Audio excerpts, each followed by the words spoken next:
What's up, everybody? It's Francisco here with Andrew, Dan Frijoles, Mojado Beans, 6 of 1, who cares? and here again by proxy, Charles and Dougie Souls. We'll have to come up with a nickname for Charles. Yeah, at some I know. point. I gotta. Well, he was called Suplex City on the Nintendo Wii U. I don't know if I can call him. I think he changed his name. I'll figure it out. We'll figure something out. Yeah, well, I'll see what happens when I play Splatoon against him. So this is our canon, or officially, I'm considering the 6th Sports Goofs stream podcast. Our last one actually was the best one we've done so far, so thank you to everybody who's actually popped in and viewed it over the last week. Yeah, definitely. We appreciate you all. Yeah, it actually did jump significantly compared to the one previous that, so I keep telling you, with some sort of regularity with our streaming, we would get a bigger audience. I know. And now you're finally listening to me. Yeah, I can ignore my day job. No, I can't. And we've got not as big of a slate today, but we do have some games, but we do have a lot of stuff to talk about, a lot of topics. And we heard the reason we shifted back to Tuesday was we talked to one of our loyal viewers, Mikey. Hopefully we'll see him a little later on tonight. And he told us that there was just too much going on Thursdays, between Thursday night football, tons of college sports and college football. So we just decided, and it just so coincidentally happened to be this week is also Thanksgiving on Thursday. So we decided, you know what, let's just push it back to Tuesday, be competing against fewer things. Basically the only thing we're competing against is the college football playoff ranking announcement, which is on live, as well as 1 or 2 college football games in the MAC. Yeah, there's not much NHL action today. There's some NBA action, including the Miami Heat. I'll be watching that. And, Tuesday's a good... I think it's a good day. It kind of... Monday Night Football, especially yesterday's Monday Night Football game, is over. So it kind of... It ends the week... last week's slate of games in the NFL. It's a nice fresh opening to this week. As you said, the next week of college football is on, especially this week. It's rivalry week. So we got a lot to unpack with that. And so I guess the game today is All-Star Baseball 2001. It's a little bit of a change of pace from games in the past. We've done... I think literally all... No. We did 1 week of hockey. Yeah. Everything else has been either College pro football. or college football. Yeah. And I wanted to try a baseball game, especially this one, because I remember playing it as a kid, renting it from Blockbuster with my friend. And ultimately, there's some fun things to do in this game, like all those wonderful cheat codes they used to put in these types of games. So we're actually going to go through all those. That'll be fun. Let's see. Andrew, if you could start the first topic. I gotta fix a bit of something here, but Adrian Beltre. Actually, it's a good segue into this because we are playing baseball. It was completely coincidental. We had planned a day or two ago that we were going to end up playing this, but it just so happened that Adrian Beltre was retiring today, which is... I mean, the dude deserves it. He's been playing for... goodness, he started playing in 1998. Dear Lord. So he's probably... I'm not good at math, so either his 19th or his 20th season was this past one. I mean, this may be controversial to some, but I think he's a surefire Hall of Famer. I don't think it's controversial, dude. He got his 3,000th hit this season. He's probably one of those guys. I guess you could say one of the new era. It's no longer new. It's kind of basically now the norm because previous Hall of Famers are just guys that have basically stuck with one team for at least the majority of their career. Adrian Beltre was more... I mean, it's basically front-loaded and back-loaded. Mm-hmm. Spent large chunk of time in LA with the Dodgers. Then he got to Seattle, spent a good amount of years in Seattle, one season in Boston, and then finished out eight seasons or so with the Texas Rangers. He spent a lot of time in the in Dodger blue and in Texas red and blue, I guess. Yeah, red and blue. Which begs the question: which team is he going to go in as in the Hall of Fame? What's his plaque going to look like? I mean, it's entirely possible, and I'll come to this other news in a minute, but it's entirely possible he just goes with a blank cap. Nah. It's been done before. I know, but I think to me, it has to be the Texas Rangers. If you look at his career numbers and his awards and just the accomplishments that he did, it was all with the Texas Rangers. The only World Series that he was able to go to, I think he won a few Gold Gloves. Well, here, I can pull that up real quick. Got his 3,000 hit with them. Did he hit 500 home runs? I don't believe so. Okay, I'll just pull up his numbers real quick. But I think we're going to miss the most from Adrian Beltre is his humor. Oh, absolutely. He's probably one of the most hilarious players in Major League history. Yeah, absolutely, no doubt. Okay, shout out to Chris Creamer of SportsLogos.net. Yeah. Came up with this really nifty little chart here, not only of the cap logos of the teams he's played for, but the home and away uniforms. I just need a timeout here. UCF is in the college football playoff, right? We're in the rankings right now. Where? We are no less than 9th. Okay, you are no less than 9th. Okay, so... Because 10 has been announced. Okay. That's Ohio State. I'm watching it live right now on Watch ESPN. That's actually one of our topics today as well, but let's just finish up the Adrian Beltre talk. But, I mean, there's not much else for me to say other than great career, hilarious guy, one of the good guys in Major League Baseball. UCF is 9th. Lucky number 9. Okay, there you go. So actually you were dead on. Beltre played 1, 2, 3, 4, 5, 6, 7 years in LA. Right. 1, 2, 3, 4, 5, 6, 7, 8 years with the Rangers. There you go. He won 2 Gold Gloves in Seattle. Okay. An All-Star and a Silver Slugger in Boston.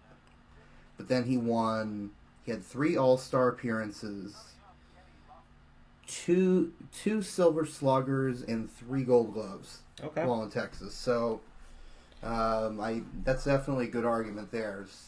The lot of his... I could see, and I'll go with another argument with, it's who's going to retire his number. The Red Sox won't, obviously. I don't see the Dodgers retiring his number. I don't know. I don't actually consider him like one of those Dodger greats. He played during a period where the Dodgers weren't that good. Right. Were pretty mediocre out in the NL West. So while he played for Texas, it was probably the best period of baseball in Texas Rangers history. No doubt. So with the pinnacle being that 2011 playoff series against the Cardinals, which devastating as it was at the end for them, but that's the closest they've gotten to a championship. And I see the Rangers retiring his number. I don't. Yeah, that's very easy to see happening. So if that's gonna happen, then I see him going into the Hall as a Texas Ranger. Probably. And come to think, is Nolan Ryan in as a Texas Ranger? Good question. Because he was another guy. He played for the Mets, the Angels, the Astros, and the Rangers. Hold on. And he won a World Series with the Mets. He had a good number of years in Anaheim, and then he went to Houston. I think they got in. I don't know if he was on the '86 squad that lost in the NLCS. He's wearing a Rangers cap. Okay, so Nolan Ryan's wearing a Rangers cap. Okay, maybe more so because he is a Texas guy, so it was probably one or the other with regards to the Rangers or maybe the Astros. But yeah, Adrian Beltre, great career, great guy. I'll miss his antics, especially with Felix Hernandez. Mm-hmm. That was always fun to see them match up against each other. $5 says that in his Hall of Fame ceremony, someone is going to try and touch his head. You just know it's going to happen. Okay. So, I guess since you are in the college football playoff rankings right now, we might as well go on to college football because it's actually a really, really, really important week this week. While we set up this video game here, actually. Okay, so before I guess we'll talk about All-Star Baseball 2001.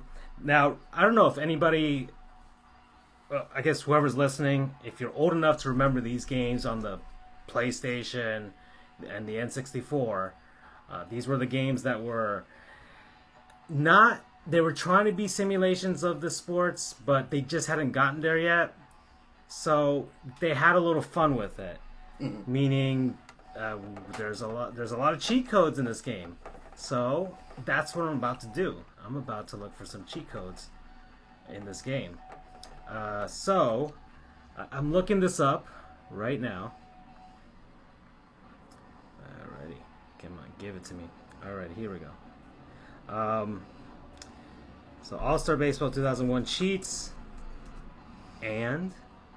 All right, Andrew, we've got several cheats here. Excellent. We've got the flyaway cheat, which the players will fly back to the dugout after an out. Okay.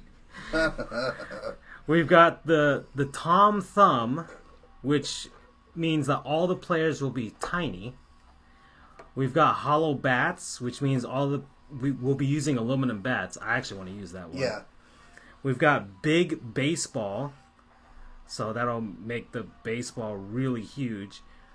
We've got baseball trails. I guess it'll leave like a trail of like smoke or something like that behind the baseball. We've got blackout mode, which I have no idea what that is. And we've got blurred graphics. I don't know if I want to use that. Yeah, let's stay away from that. Ooh, or we could choose. Okay, there's a lizard team. Ooh. Oh, okay.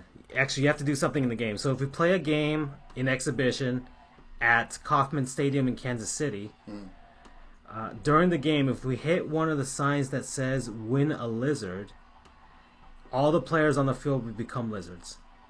Oh. That's actually pretty alluring. I think we should try to do that. Okay, so we will... but I know... Is there a big head mode? There's no big head mode. Oh, come on. I love big head mode. That's unfortunate. All right, so we'll put in hollow bats. Make this aluminum bats. Aren't these things illegal? Get some college baseball going right here. Who said are these things illegal? It put it at the bottom of the screen once I entered it in. Okay, so now...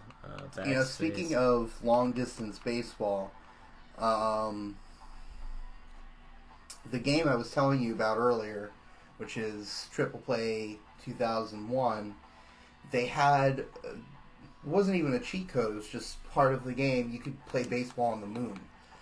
And routinely you get home runs 1,700 feet, 2,000 feet.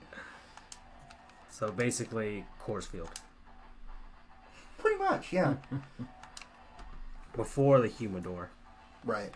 Although the humidor isn't helping as much as people think it is. Alright, so... And you know what, I'm just going to put fly away. Just because I want to see that.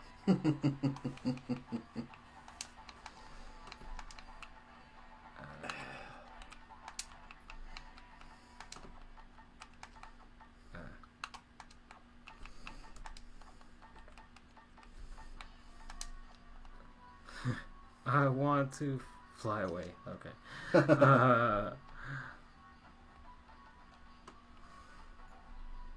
All right, so we'll do some.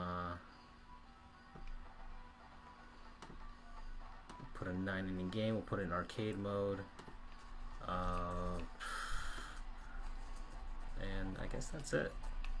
So, I guess arcade quick play, or I don't know what's the difference.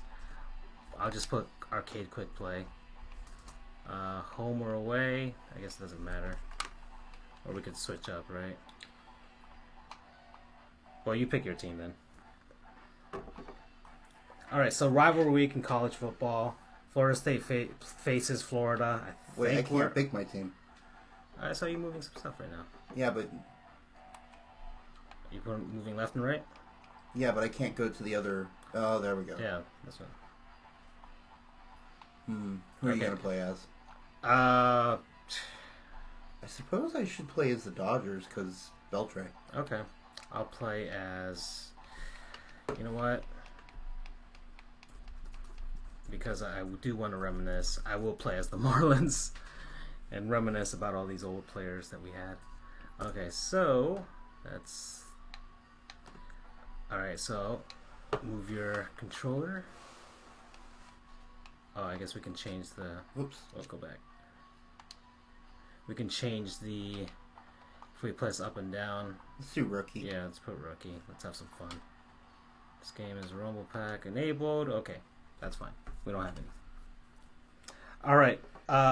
Florida State faces Florida, but it doesn't matter. It does matter if we want to be bowl eligible, but it doesn't matter to me, to be honest. Actually, it does, because I know we lost to UM by 1 point this season. So if we could beat the Gators, it would salvage the season in some way. Why is Kevin Brown batting first? The pitcher, Kevin Brown. No, Kevin Brown's your pitcher. This one. Oh. No, he's not on the Marlins in this one, man. Okay. He's with the he signed that massive contract. How do... Press A. No, no, use the stick to pick a pitch. And then you press A to... Whoops. There you go.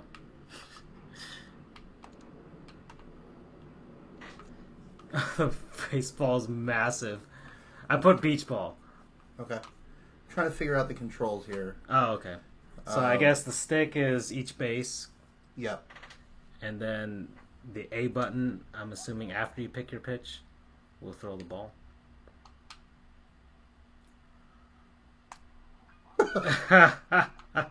Oh, you hear the aluminum bat. That's great. Okay. This is going to be a lot of fun. Alex Gonzalez, hero of Game 4 in 2003 against the Yankees. Yes, sirree. Sorry, folks. We're just trying to get used to it.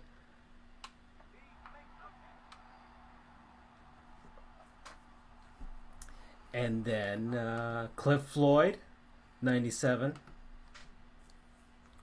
We hadn't traded him by that point. He was actually one of the few holdovers from the 97 fire sale.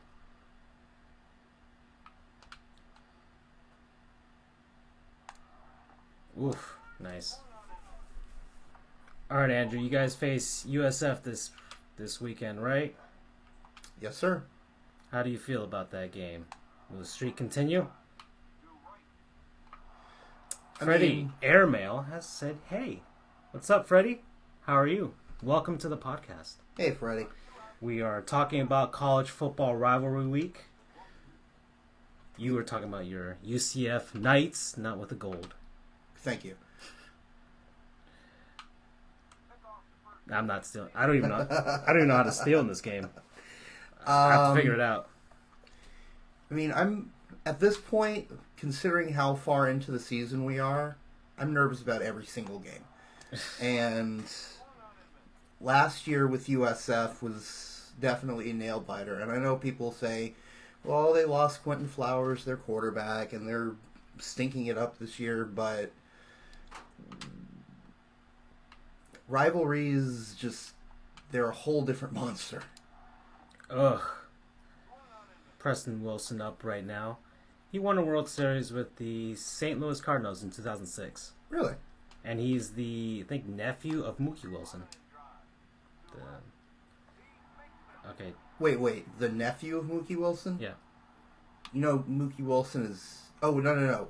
I told you. Not Mookie Betts. Mookie Wilson. The MVP of the American League this season. Mookie. Different people. Mookie Wilson. Alex Fernandez, 97 champion. Very, very large man. Wide. not large as in tall, but a very wide man. What else? We've got a massive one in Ohio State versus Michigan, which a lot of people believe has playoff implications. Absolutely does. No question. Because whoever wins that game likely might get that fourth spot. Because Michigan is in fourth right now. Yeah. I'll get the timing down eventually.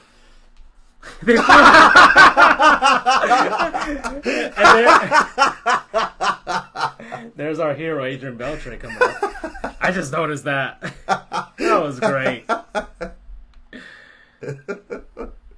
God, you gotta love this era of video games. Oh, no. Oh, no. Oh! How fitting. That was for you, Adrian. How fitting. That was for you. How fitting. Adrian Beltre with the jack.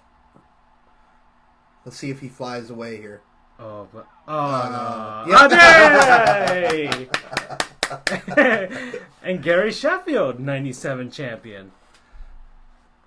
All right. It was fitting that the first run would come on a home run from Adrian Beltre. All right, finally. Okay. Because, all right, so Alabama, Clemson, and Notre Dame and Michigan Notre are Dame. your top four tonight. Now, I would say that most likely we're going to see Alabama and Clemson at 1 and 2. Probably. Because I don't know who in the SEC could beat Bama. Georgia. They definitely would be motivated, that's for sure. I mean, bear in mind, they were... The championship. They were in overtime with Alabama last year in the national championship. Admittedly, they've lost this year, but you never know. Yeah, I mean... nope. Nope. What? Stop. Okay. How do you move bases? I don't know. We're going to figure that out soon.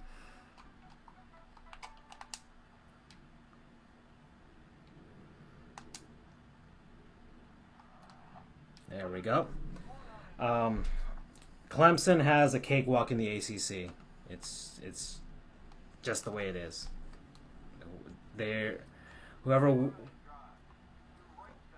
Whoever wins the ACC Coastal Division has the privilege of losing to Clemson. Well, the Coastal's already settled. It's Pittsburgh. Oh, really? Mm-hmm. Oh, God. They're gonna get destroyed. Unless by some miracle. There's no miracles. There's no miracles in college football, is there? Thank you. Yes. No. Oh no. What's going on? Oh no. That was 3 outs. Okay, that was 3 outs. Oh. I thought we threw the ball away. What happened to the first baseman? That's my lineup. Are you looking for the controls? Yeah. There it is.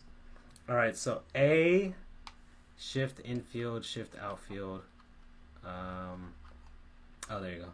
Ball in play, batting. Okay. So A is to slide. Yep.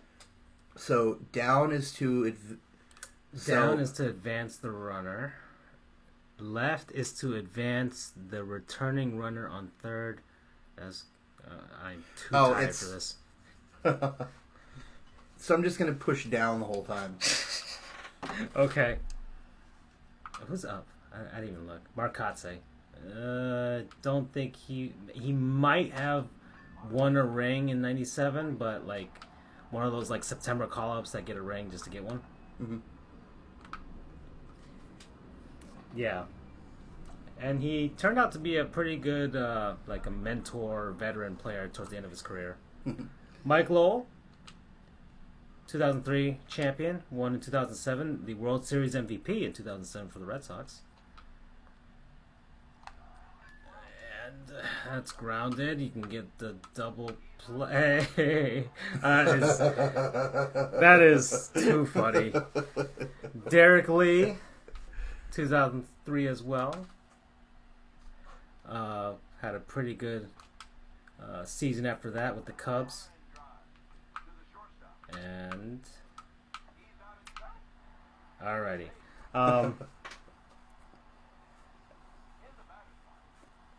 Crap. So college football, I think, it's. But going back to my point, I like our chances, but I don't take anything for certain anymore. Do you think UCF?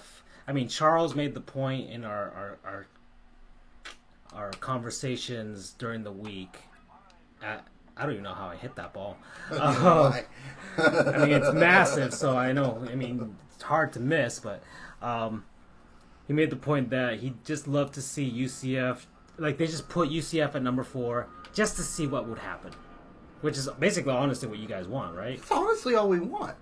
Hey, if you lose, fine, right? At least they give you a shot. All we want is we want the chance to lose, is what a lot of us say. Is we just want the chance to lose.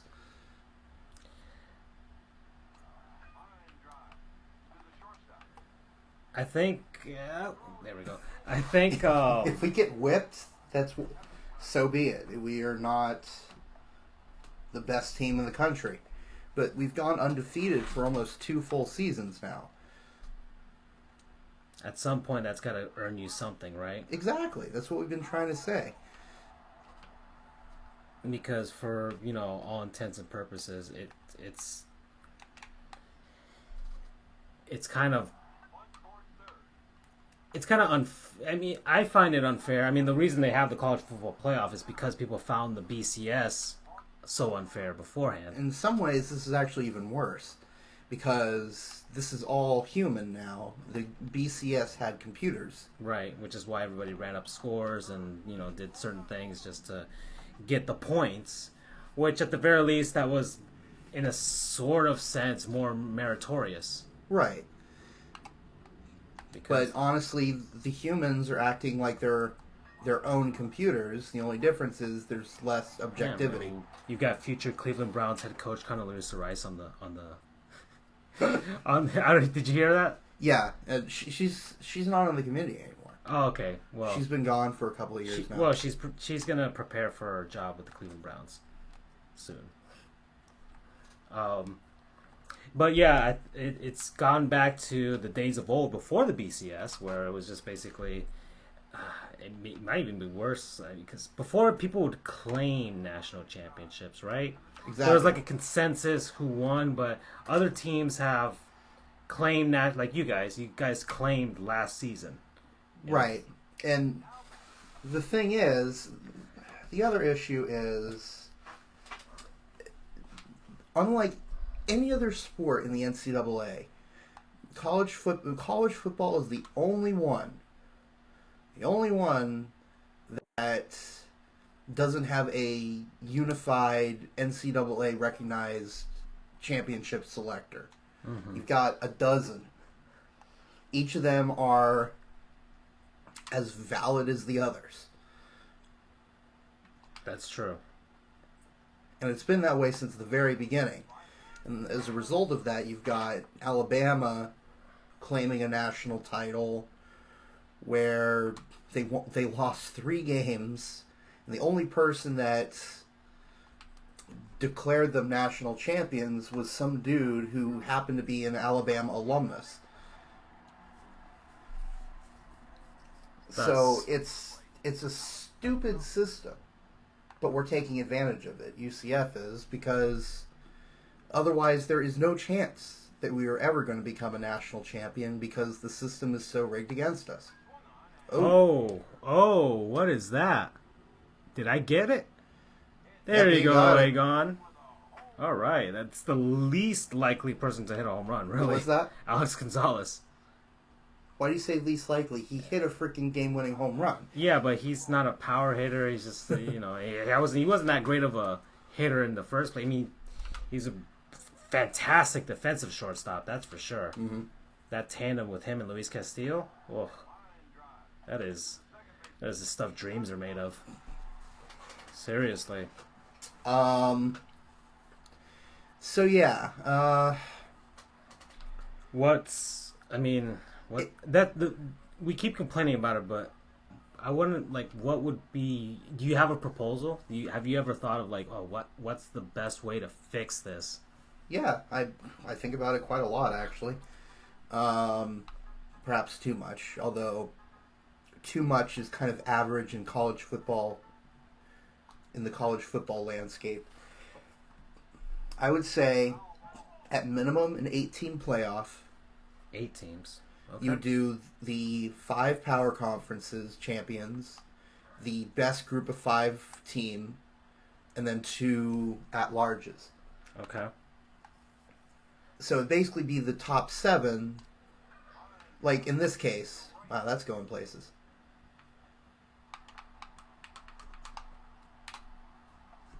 The top 7? So this week the top 7 is... So the top 8 is Bama, Clemson, Notre Dame, Michigan, Georgia, Oklahoma, Louisiana State, and Washington State.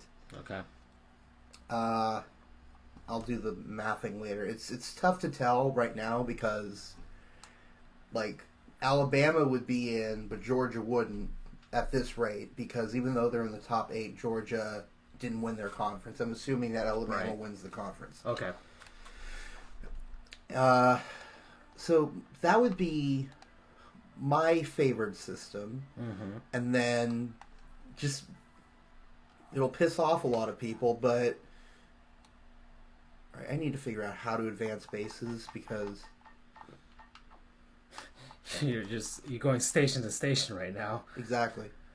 Ball in play, base running, down. Oh wait, plus... left trigger or left bumper is advance all runners. I'll do that. Okay. Okay. Oh, so it's right bumper. Throw actually. the ball. Throw the ball. There we go. Okay. So, all right. So that works.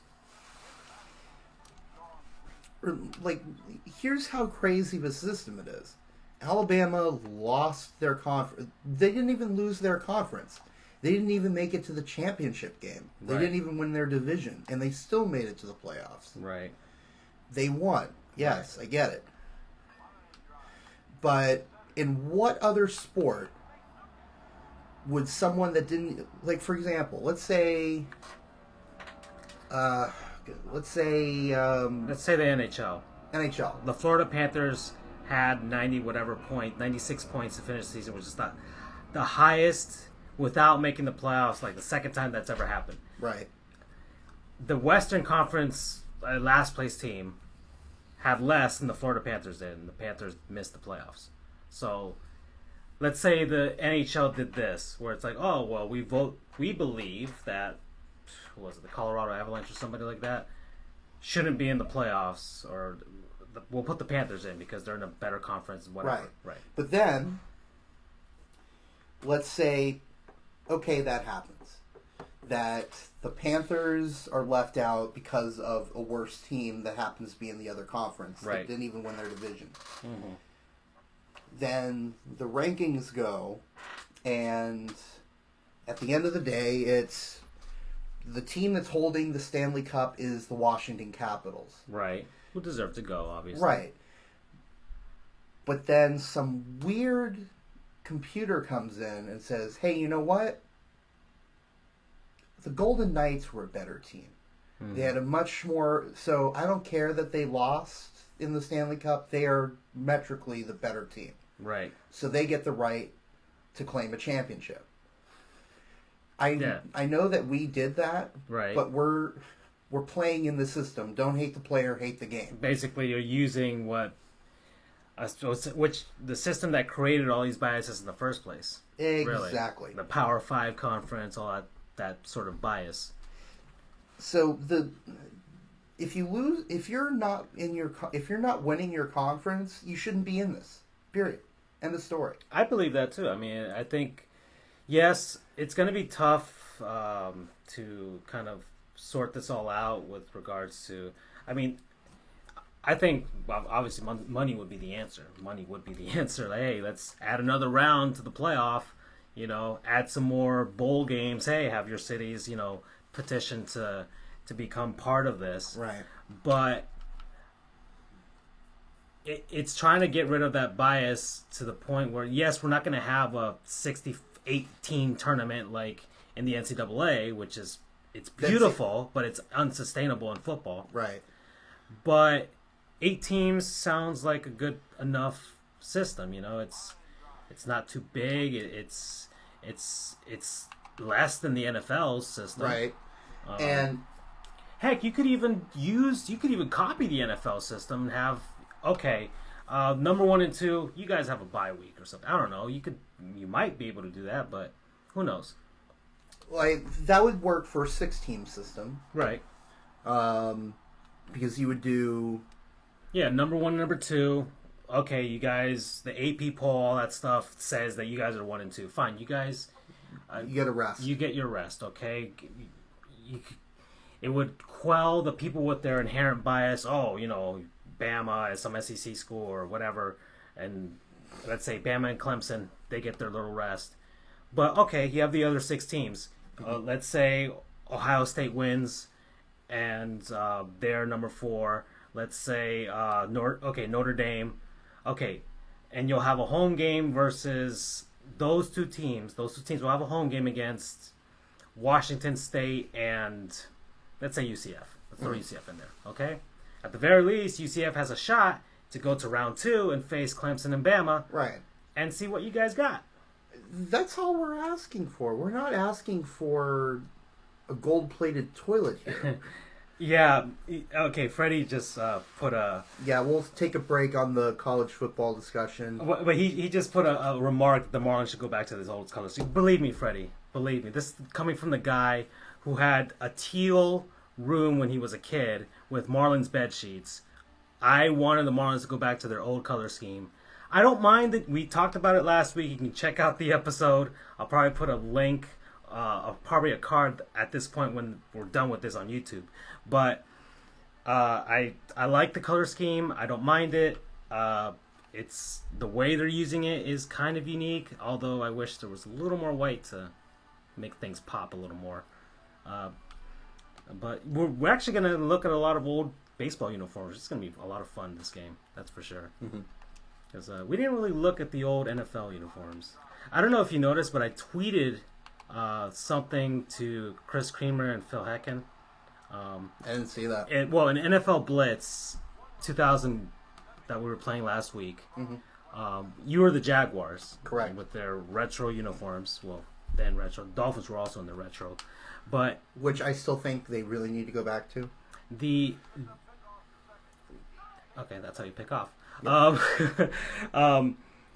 If you notice the end zones of that game, it was using the unused Jacksonville Jaguars logo that the Jaguar Motor Company was going to sue them for. Really? Yeah. I didn't notice that. The Midway developer used that logo, which is unofficial, and literally they cannot use it. But they used it in that game. Wow, I didn't notice that. Yeah. I didn't notice it until I was making clips for it on Twitch. And then I'm like, that's a interesting Jaguars logo, and I actually like it. And then I realized that's what it was, because I don't know if anybody's seen that Jaguars logo, but it's beautiful. It's fantastic. It's a fantastic logo, and it's a shame that that the Jaguars couldn't use it. So shout out to Chris Creamer again for having that on his website. All right, so speaking of football, we'll waltz into last night's Monday Night Football game, which I think is still going on with the points. It's probably still racking. It felt like, you know what it felt like? It felt like watching the Powerball and the Mega Millions going up and up and up at the same time when it was like $1 billion for each of them. That's what it felt like. Like, somebody's going to cash in on a win in this game, and it's going to be big. And it really was. That was probably the best Monday Night Football game in like a decade or something, I think. And on an unrelated note, it was Scoregami. Yeah. Oh, yeah? Mm-hmm. The 1,045th unique score in NFL history. Nice. And look, Freddie's he's on top of it. He's got the link there for that unused logo. Yeah, that's a very pretty logo. I didn't notice it. That is actually very Yeah, pretty. they were going to use it on their helmets. It looked kind of weird, the concept for the helmets, but I'm sure they could have worked it around. But, man, if they had used that would have been... I don't think they would have changed that logo if that was... if they had been able to use it. Come on, really? I thought I could get that. Jaguars tried to claim that... Well, obviously, a copyright claim is that people will get confused. I thought it would have been nice if like the Jaguar company owned the Jacksonville Jaguars. That would have been fun, and they probably would have used that logo. But kind of like how Disney with the Mighty Ducks type of thing, right? But I think it's a shame that they. Who knows? It's still possible. Shad Khan is British. He's the current owner. Right. Yeah. Jaguar's a British company? Yeah. Oh, okay. Well, I thought Ford... Well, it originally was, but then Ford bought them out. Okay. But still, they're more or less an English company. Okay. And, all right, so... Oops, sorry. Yeah, no, that's fine. The Rams asserting themselves once again as, man, I can't wait. I really do hope that nothing horrible happens to either them or the Saints, so we could have a conference championship in the NFC between them again, because their first game was fantastic. And then you got the Chiefs, and look, Freddie, we actually... That's why I picked the Dodgers. Exactly. We started off the show discussing him, and this is like his third season in the major leagues at this point. Yeah, this was his third season. And this game was released in 2000, but it's called 2001 because of reasons. Oh yeah, that's right. That's right. And the Chiefs, I really do. Not because of Kelly, but he was a friend of ours from law school. I really do hope the Chiefs can actually break through finally this season. Mm-hmm. It seems like they've had these fantastic regular seasons. It's happened so many times under the Andy Reid era over there. But Andy Reid's teams have a penchant for losing in the big moments. And if you want any proof of that, just check out Urinating Tree. He made an entire video on the phenomenon. Yeah, he actually calls it when they do lose in those moments. He says that they go full Reid. so he's. But I do like Andy Reid. He's a great coach. He's fantastic. He on the offensive side especially, like his teams are great. You know, he at least had a shot in a Super Bowl. Mm-hmm. With the Eagles, and they almost won. Once again, those those last minute Patriots drives that win them a Super Bowl, but right. But he hasn't really put it together for the Chiefs in the playoffs, and this season it looks like they'll be the number 1 seed. They'll if they keep this up, yeah, they'll have that. Whoa. Is that Beltre again? No, I think that was Sheffield. Oh, all right. Would have been great if it was Beltre.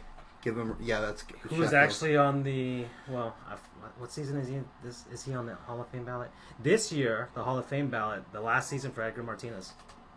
Really? Yeah, the last season to get him into the Hall of Fame, or else he has to go on to the Veterans Committee. I think he should go in. That's just me, though. I mean, there's arguments on both sides. I think he should get into. Yeah, my picture was not even there. He is the most significant. I mean, the DH award is named after him, really. Right. And so, yeah, he doesn't have the quote unquote. Oh my goodness gracious! Now you gotta remember, this is the Marlins circa 2000. Not a good team. Obviously, our pitching staff isn't there yet because there's no Josh Beckett, there's no AJ Burnett on this squad, and we're using using aluminum bats. Yeah, but and you've got Kevin Brown on the mound on your side. So what was I talking about? I just lost my train of thought. Beltre? No. Edgar Martinez. Okay, Edgar Martinez. So, he got like 2,200-ish hits. I don't know why you did that. I was trying to go back. Oh, okay. Devon White, another 97 champion. There's a lot of Marlins on that Dodgers squad. Piazza eventually matriculated his way to the Dodgers. No, actually, to the other way the around. reason there are a ton of them is because of the Piazza trade. That's true. On this Dodger squad. Because we traded those guys to the Dodgers and then flipped Piazza to the Mets, which got us who did we get from the Mets? That was on the 2003 squad. Derek Lee? Or no, that he was from the Padres. That was for Kevin Brown. How were you out? I thought you were safe. Yeah, we got Derek Lee for Kevin Brown. I remember that. Okay, I'm getting off target. Yeah, Edgar Martinez's last season on the Hall of Fame ballot. Until he has to go in with the Veterans Committee. Barry Bonds and, similar views. We think he should get in. He may not have, like, the quote-unquote Hall of Fame numbers, but you got to remember he was a DH. Very limited. And he was, like, the first significant one. I guess after that would be, David Ortiz, who I think will get it. So, more Hall of Fame ballot stuff because they just came out today. So, did they? I didn't see them for this season. Okay. Mariano Rivera is going to get in. He's going to be unanimous. Not unanimous. No, nobody's gotten unanimous, but he's going to get in. If Ken Griffey first Jr. year. couldn't get in unanimously, if Cal Ripken Jr. couldn't. I don't think anybody is ever going to be a unanimous. But he's going to get in first year. No question. Absolutely no question. Who else is it? So I think Edgar should go in with them. You've got still got Roger Clemens and Barry Bonds. They're still getting around 55% of the vote. They need 75 to get in. I'm not sure if it's going to happen for them this year, if ever. I really don't. And Pete Rose still isn't in, but, that's separate-ish matter with the gambling, but... This is a bit of a hot take here, but if one of the confirmed steroid users gets into the Hall of Fame, Rose deserves to be in there too. Yeah. Swap sub-player. I want whoever's at bat. Where's the pinch hitter? Where's the pinch hitter? No. Bullpen. I can warm up a pitcher. Okay. So. Although that does beg the question. AJ Burnett is on this squad. And there's Vic Derensburg. You know what? I'll get good old Vic up there. So we'll have him warming up. I actually remember that name. Because I mentioned it in one of our past podcasts. Well, not just that, but which I used to be a Marlins fan a long time ago, a number one Marlins fan, and he was playing in the Triple Play 2001, and he was on the team. Wow, look who else is on this. We've got Danny Bautista, who won the World Series in 2001 with the Diamondbacks. We've got Ramon Castro, 2003 holdover, so we'll go with Danny Bautista as a pinch hitter. All right. I don't know about anyone else, but I'm having lag issues with the stream. I mean, our connection's actually pretty good right now. It's green. So I don't know what. Sorry, Freddie, but Maybe hopefully it pops up. Maybe try the YouTubes, and that's even more delayed. We might be delayed, but there might be like a 5-6 second delay or something like that. It usually is. But yeah, we're on YouTube. We're on Periscope too. On my, I have to tie it to. Actually, I have to create a separate Periscope for us. All right, so I just got my pinch hitter. So. I think eventually we should just create our own separate YouTube channel, so you're not getting all the glory. That's, but I have the subscribers. That is true. At the base. That's what I'm trying to. I'm trying to convert my channel into it. So I still have to change my graphics and everything like that for it, though. But I can change the name of the channel. That's actually pretty simple to do. Yeah, but you're, as you describe yourself, an OG YouTuber. So yeah, that's the reason why I have the subscriber base and things like that can build upon. So I don't want to take that name away from you. No, but the name is easy to switch. It's like I could do it like 40,000 times if I wanted to. All right. So speaking of players we forgot to remember to forget, Charles had a request from us, and we actually got to look this up right now. Yep. So after this inning, we'll pause it, or at least in the middle of the inning, we'll pause it so we can actually look these guys up.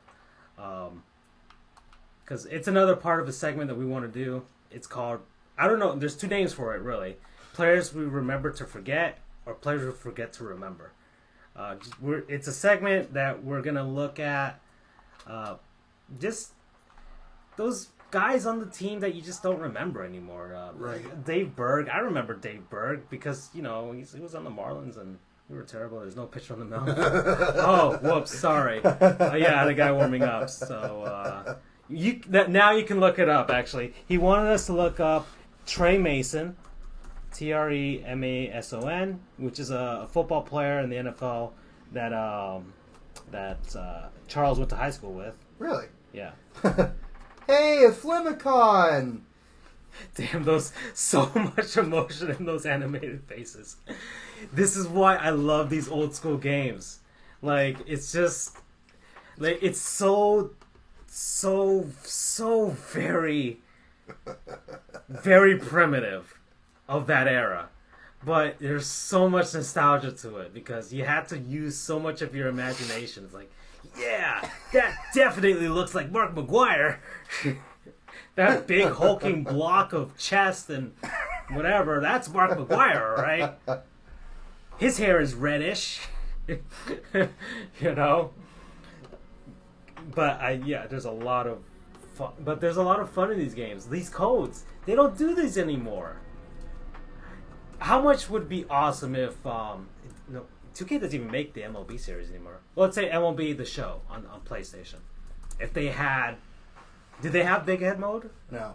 Although I will say this, I think the tide might be turning a little bit. Right. Because 2K a couple of years ago they bought and took over the WWE video game series. Right. And it used to be really campy back when it was with Activision or whichever company. It was THQ. Thank you. Back when it was with THQ, it was very campy. You could throw people off roofs, set people on fire, as well as cheat codes like that. Big head mode, things like that. And for the longest time, once 2K did it, they wanted to make it more of a simulation. Mm-hmm. So they took all that stuff away. They're starting to bring that back a little bit. Okay. So, and like EA Sports, they did the NHL 3s where you have the big head mode. Oh, okay. So I think we're starting to see a resurgence of people saying, yeah, we like the simulation aspect of it, but we don't want it to be 100% serious the whole time. We want to be able to laugh and joke and do things like that. Or like EA Sports recently. Yeah, there's NBA 2K Playgrounds right now. Or like a few years ago, they attempted to bring back NFL Blitz, but that flopped miserably. I mean, it was without the license, so right. That's why. Well, here's to If I had that type of gameplay coming back. Football Manager for every sport would be happy. Yeah, that would be fun. That's true. It's Football Manager is it's from Sega, right, and it's like the statisticians. It's like not career mode. It's like General GM Manager. mode, but on steroids. Yeah. Could you imagine that for Major League Baseball? You'd be a billion, or not a billion, but a million Billy Beans out there. Exactly. Doing Moneyball, whatever. I'm surprised nobody's like. Let's see. I don't know if 2K still, because 2K made a deal with Major League Baseball, not as egregious as the one with the NFL and EA, where they own. 2K bought the publishing rights, the licensing rights to. To Major League Baseball, but for a third-party publisher, meaning that Sony, Microsoft, and Nintendo could make their own version, which is why MLB The Show still keeps going. But right now, there's no. I think RBI Baseball. I think that contract ran out because there's RBI Baseball. That's a mobile game, but it's on the Switch and I think the Xbox, right, and maybe the PS4 too. But it's not that on the same level as The Show. So wait, so it exempted third-party manufacturers, correct?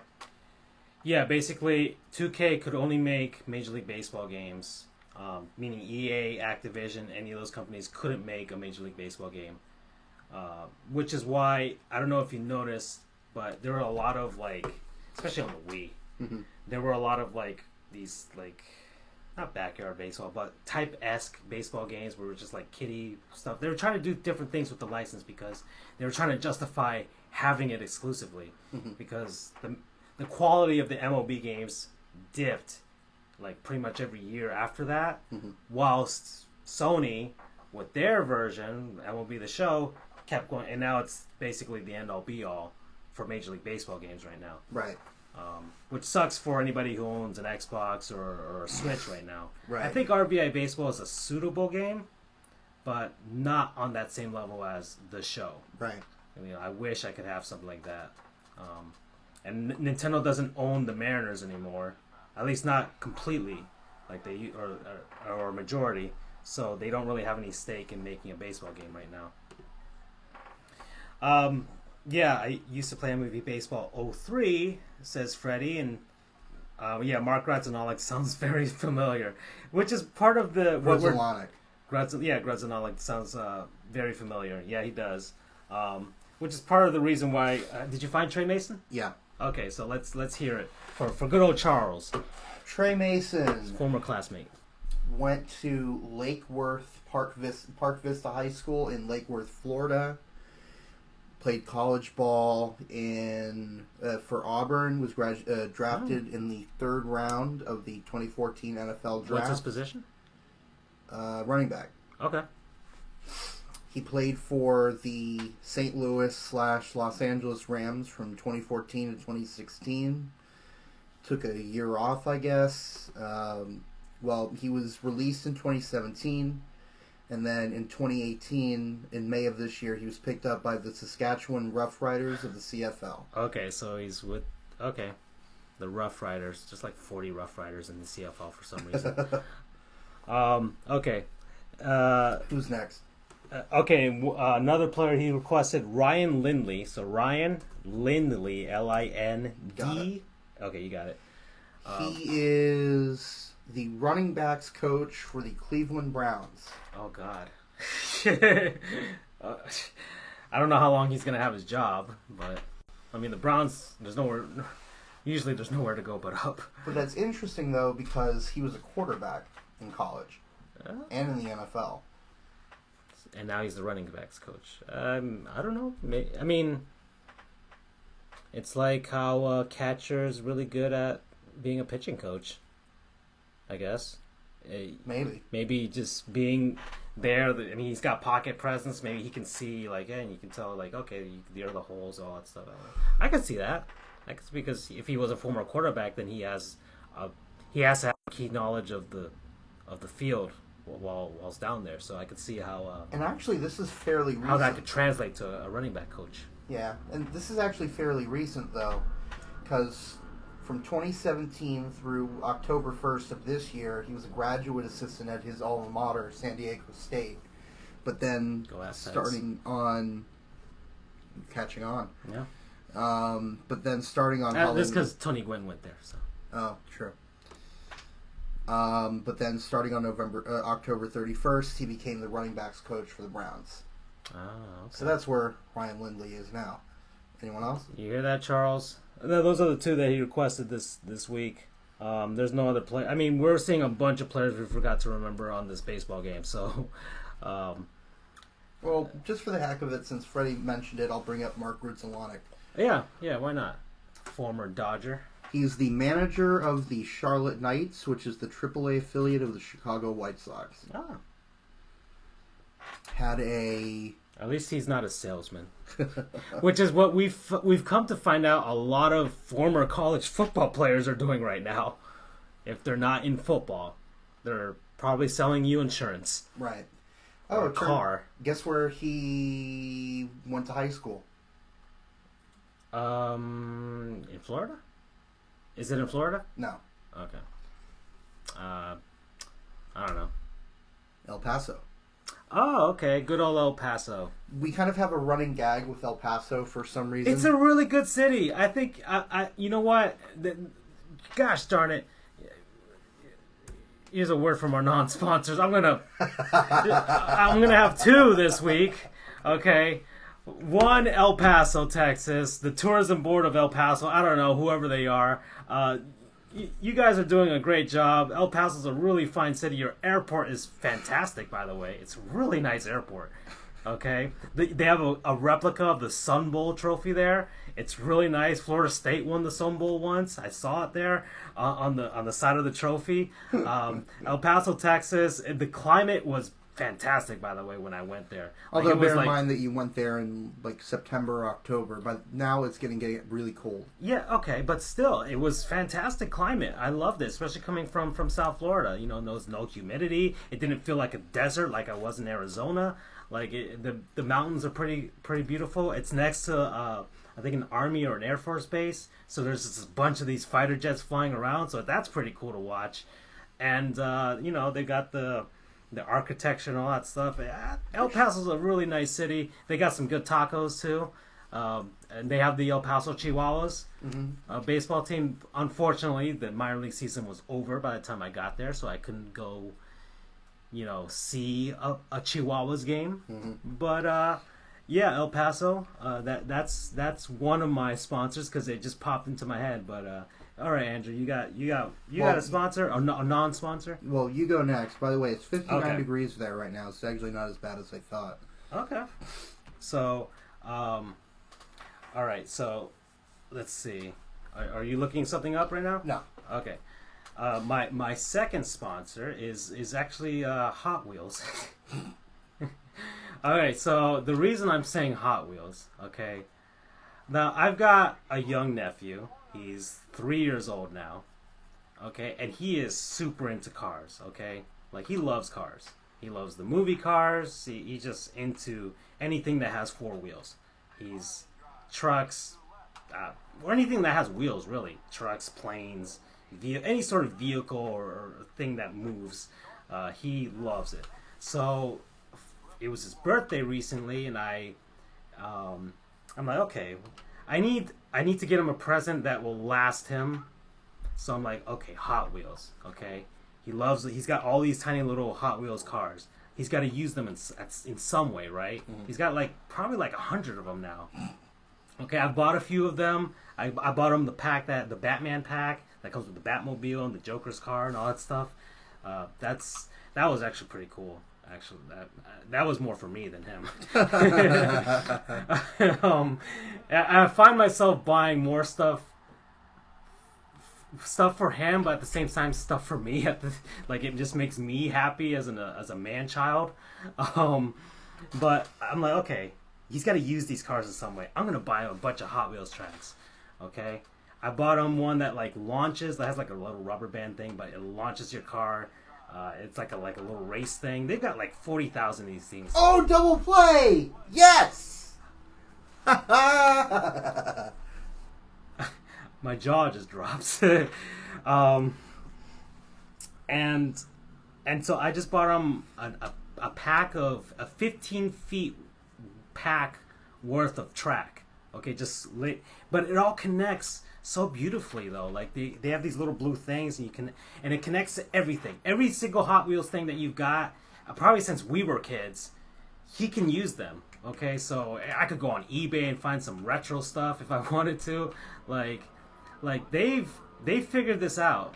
Okay, I think Mattel is the company that behind it. They figured out how to monetize this thing, and I have nothing but kudos to them. They figured out a good system to keep this going. If you go on YouTube, there are these people who do like these insane tracks inside of their house with their kids, with the excuse of their kids because they are man children like me, and it's fun to see. I hope to do one myself with my nephew and just have like this crazy Rube Goldberg type of contraption with the cars. So Hot Wheels, if you or a loved one want a good present, get over here. Want a good present for a kid this Christmas who's, I don't know, between 10 and 3 years old, get him some Hot Wheels tracks. I'm sure he'll love it. That's me. Oh, or this holiday season. Let's not forget the Jewish people in Hanukkah, because I believe you are Jewish, right? That is correct. There you go. Goodness, I can't think of a sponsor. I thought you had it. I'm trying to come up with something clever because. Oh, okay. Off the cuff. Yeah. Because it's tough to beat what my sponsor was last week, which was... Yeah, that came out of nowhere. Which was Duct Tape Brand's packing tape dispenser. Okay. I mean, if you don't have one, we can move on to our next topic. Or we can loop back around. Yeah, let's loop back. Okay, you can think about it. We'll loop back around. Let's get back to this. All right. So, okay. So we've got...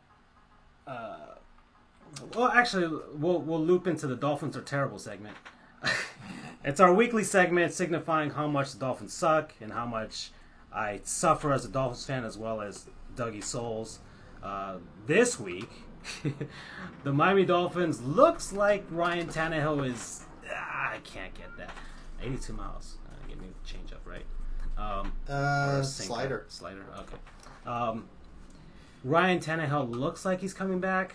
Charles posed the question of whether that's going to help or hurt the Miami Dolphins' wild card chances. And this is part of the insanity of the Miami Dolphins. That ball just died right there. On that, I thought maybe he could get to first, but Mark Kotze's not exactly a speedster. If it was Luis Castillo, maybe. The Dolphins, surprisingly so, at 5-5, or maybe not surprisingly because the AFC is pretty terrible this season. Surprisingly so, are in the hunt for the second wild card spot. And as a Dolphins fan, who every season I believe they need to basically just clear everything, okay? Stephen Ross, just fire everyone and just hit the reset button. Just freaking hit it. Just slam it. I'll slam it for you. There's a million Dolphins fans out there that will slam a collective reset button of this era of Dolphins football, because it's insanity. This is what's gonna happen, and I told Doug and the crew here that the Dolphins are gonna go. They're gonna string us along. They're probably gonna win a game, probably against the Patriots, where they shouldn't win that game, and it's at home. They'll probably will win that game. They'll probably may have the playoff spot for like a week or two. We'll get our hopes up. We'll come to that final game against the Buffalo Bills, and we'll find a way to lose it. We'll finish 8-8, We might even be in that playoff spot, but due to a tiebreaker, we'll probably lose it. And the Dolphins will find themselves right back where they are at 8-8 with the 16th pick in the draft. And they'll screw up that 16th pick in the draft the next season because they won't draft a quarterback. And Mike Tannenbaum is not an Tannehill. No, Mike Tannenbaum. Oh, really? Yeah, not Ryan Tannehill. Not the quarterback. Mike Tannenbaum will keep running this team into the ground and keep spending Stephen Ross's money horribly.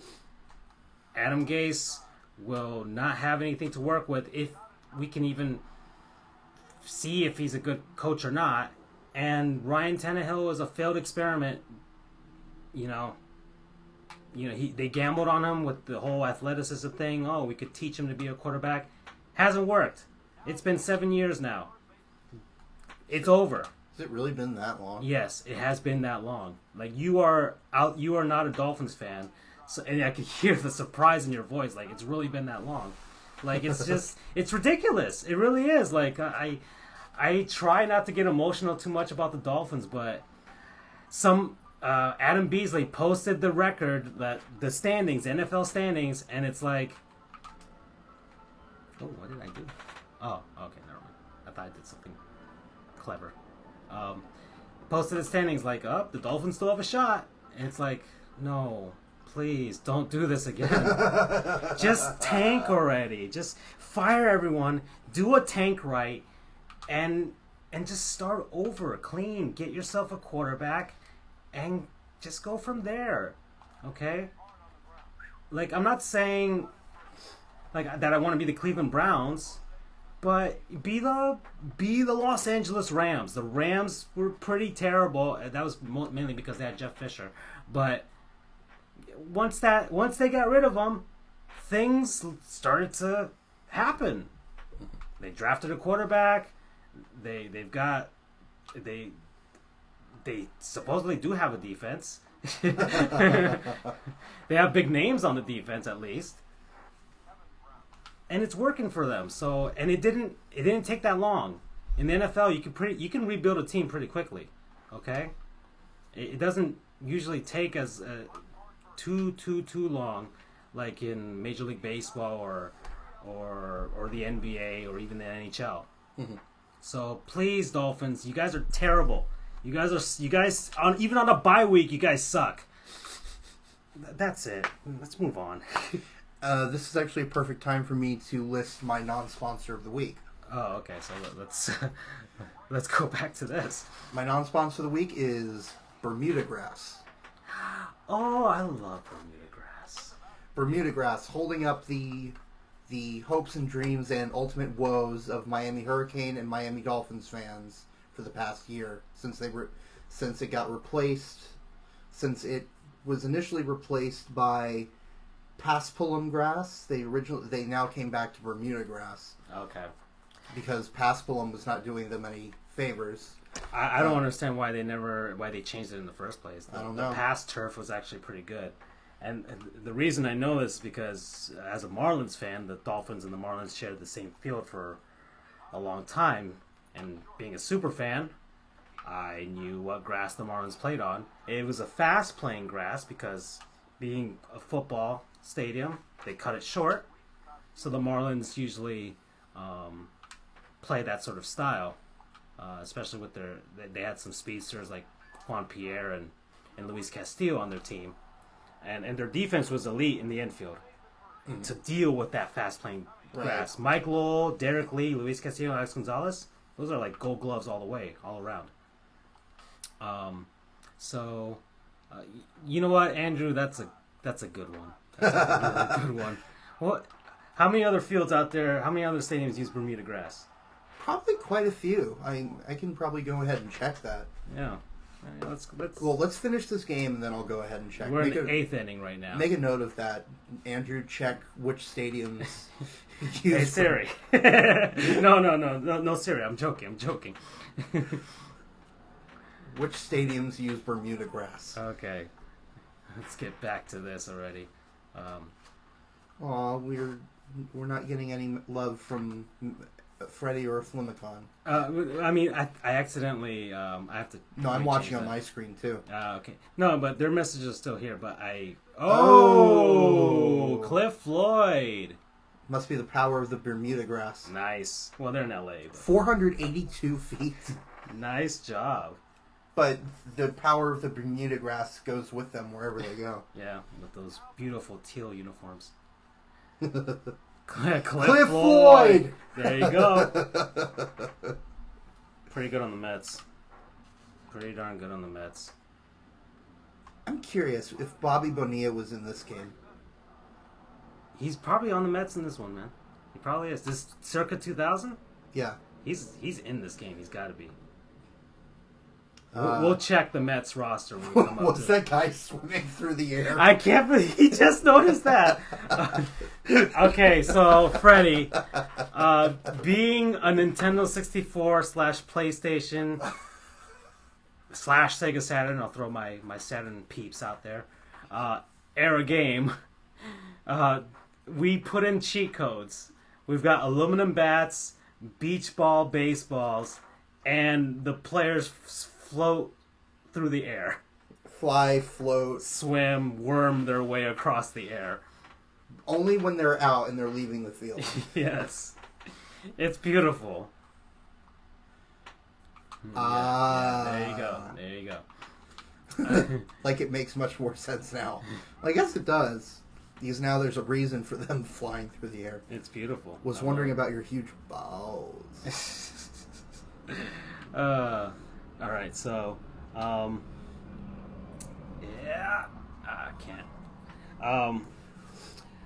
All right, so, I mean, hey, AC/DC has had big balls as well, so, you know, why can't we have big balls? Yes. There we go. All right, so we'll go into, I guess, we'll segue into some basketball talk. The Washington Wizards,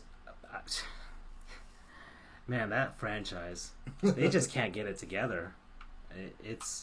It's funny because they are probably the one team in that Southeast Division, even though divisions don't really matter in the NBA, that has the talent to actually be decent, and yet they aren't. The Miami Heat are kind of sort of Dolphin-y right now. Just kind of stuck in the middle. Wizard Dolphins. Wizard Dolphins. It's a dolphin with a wizard hat on it. But the Heat are kind of Dolphin. Actually, hey Siri, what's the score of the Miami Heat game? The Heat are beating the Nets 22-20 with 9 minutes left in the second quarter. You see, the Heat aren't really that good. I mean, it's only up by 2 points against the Nets. The Magic are sort of having a good start to their season. I think they're in the 6th seed right now in the East. The Charlotte Hornets are somehow there, but they're another team that just can't get it together. And then you've got UCF would beat UF. I would love to see that. I would love to see that too. As a Florida State fan. If you guys ever scheduled them in any sort of way, I'd be. And we forgot we put vapor trails behind them or whatever. Yeah, that is 445 feet. The Atlanta Hawks. Man, that is a really forgettable team. I forgot that they were in the division. With Beal and John Wall, man, if he was, that's kind of the talk right now down here in South Florida. Is it worth it for the Miami Heat to try and trade for John Wall? I think so, but that's only because Well, wasn't the other option to tank for what's-his-face from Duke? Well, that's the other thing that kind of involves this basketball talk is Zion Williamson out there in Duke, who is destroying baskets like no other. I'll start streaming me making bowl projections when you guys are done here. Ah, cool. All right, we should be done Actually- in like half an hour maybe. We usually try to go for about 2 hours. Yeah, we'll probably end this around 9. We're about to end this baseball game, and then we'll probably play the other modes. Yeah. Because, This has been a long game. yeah, relatively I mean, speaking. it's baseball. Yeah.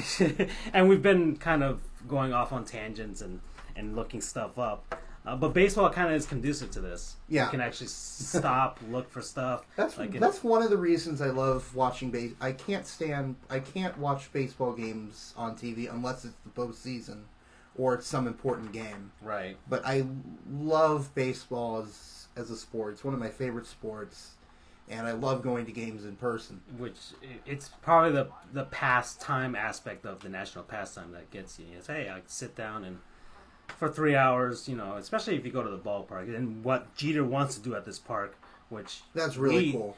We think is actually a really good idea, which is to kind of is that Gary Sheffield? I think so. Okay, which is to kind of make the ballpark, because you can watch the game from any part of the park because of the way it's designed. Right. You can see the field from anywhere. Right, which is really cool. But do other stuff around it. Basically make it Disney World, in a sense. Mm-hmm. Just have your attractions on the side, get your food, do your thing, have your VR base batting thing there. I don't know, all kinds of stuff. And at the same time, something's happening on the field, I'll look. And there it is. So, and baseball needs to do it because it's pretty hard now to sit there and just watch a game for 3 hours and not do anything, especially with phones and stuff like that. Yeah, it's the only thing that's going to keep baseball alive is it has to keep adjusting to society. Yeah. Which is why basketball is getting more and more popular.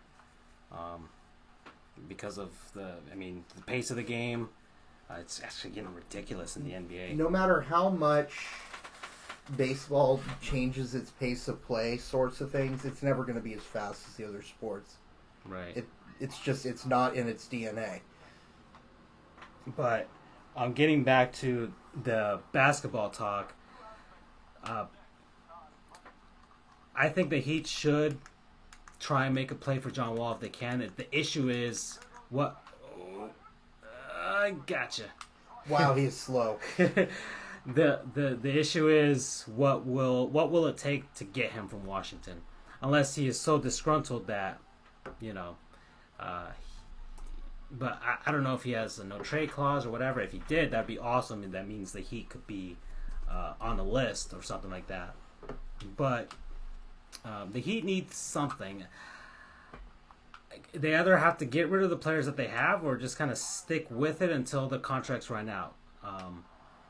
But John Wall would be perfect for the transition into something new with regards to attracting another free agent to Miami with him and starting something new in the Eastern Conference.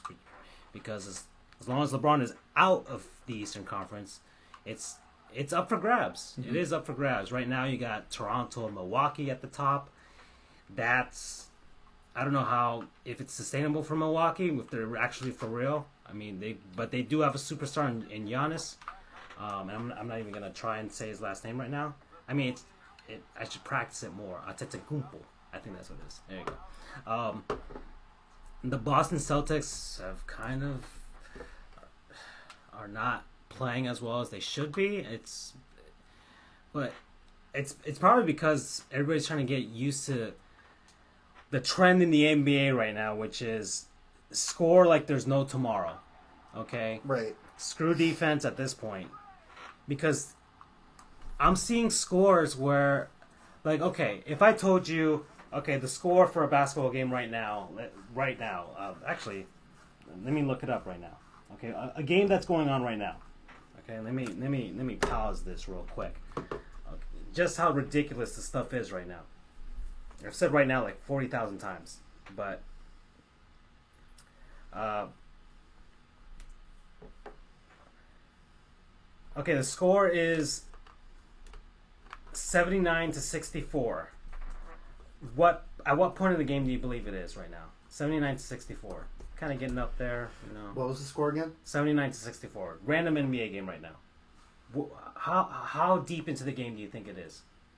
I mean, logic would tell me that it's like halfway through the third quarter, but based on the fact that you're bringing this up, I'd say somewhere around the end of that, beginning of that, the end of halftime. But you're getting there. It's 79-64. It's 7:45 in the third quarter, but it's that ridiculousness that we're about to the LA Clippers versus the Washington Wizards right now. Speaking of the Wizards, the Clippers are going to probably reach maybe 90 points by the end of the third quarter, which, let's say late 90s NBA, early 2000s NBA, that would have been even the NBA come 2010 or something like that. That's a game that's about to come to its close. Okay, okay, you have a team that will score 100, maybe 110 on a good night, but you're having teams that are losing they're scoring 140 points and they're losing. It's gone insane, and the Miami Heat are kind of at a crossroads right now where they're deciding to play this style of this run and gun offense, screw defense, and see what happens. But they don't have the personnel for it. So John Wall is a perfect guy for this type of thing. He's a point guard, so he'll facilitate. He can run the offense.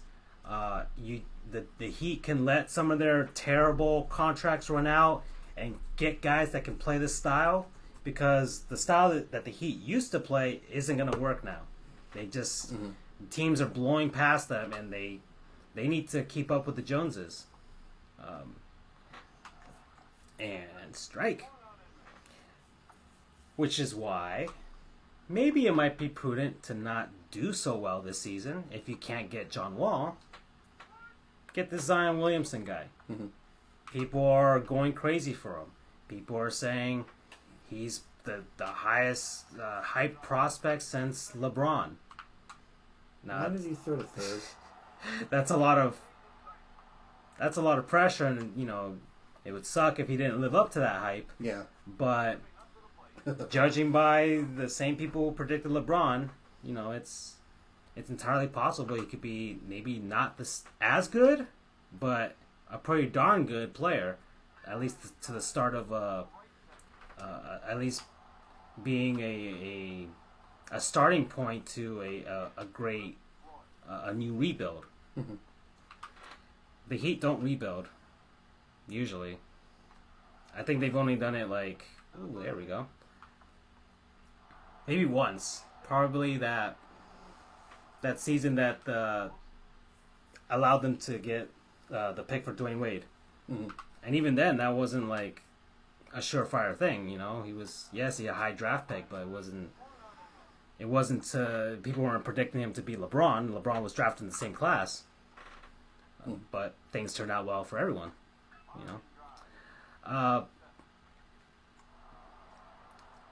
But the Heat won't tank. They're just not going to do it. It's not in their DNA, quote unquote culture. But it's kind of like that whole tanking versus not tanking aspect in all the sports. I mean, I don't know how you feel about tanking. Do you feel the same for all the sports? Do you feel it's different in each sport, or do you have a stern belief that you shouldn't tank, or you need, if it is necessary, you tank, or you somewhere in the middle? Kind of want to get your thoughts on that. It's a good question, because ethics would say play your hardest every down, every play, every pitch, what have you. But reality dictates that being 100% all the time is not tenable, and you're eventually going to have drop-offs. Right. 1 second. the Heat are still up by 2. 4:23 left in the second quarter against Brooklyn out here in Miami. The AAA. But yeah, you were saying like you can't. Being 100% is untenable. Finally. That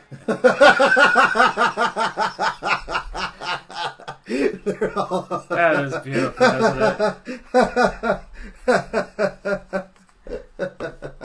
Is that you kind of forget about it, and then you see it again, it's like, oh yeah! We did something stupid at the beginning. All-star, Gary Sheffield, pillar of the game. There you go.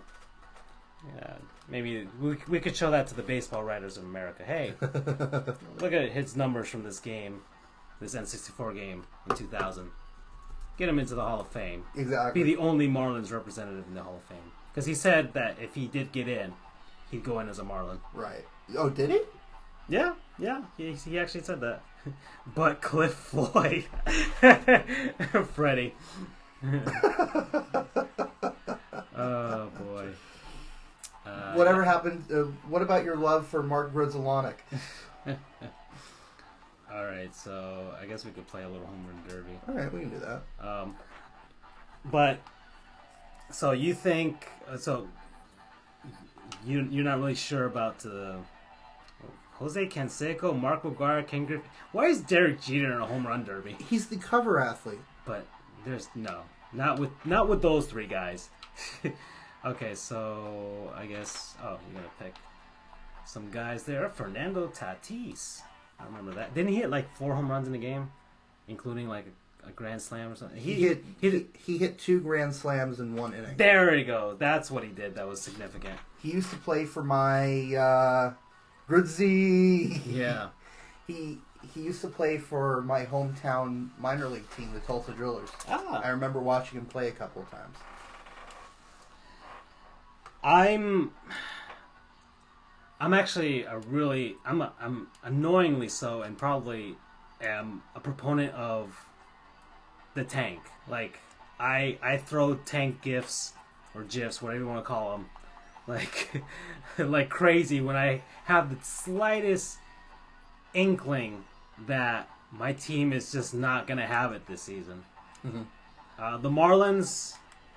I wasn't as upset about the trades. I mean, it's kind of like remorse afterwards when you trade the NL MVP and then you trade the next NL MVP within 2 seasons, or within a calendar year. But the Marlins did have to blow it up. It was not gonna work with that squad. As much as the team was not set up for it.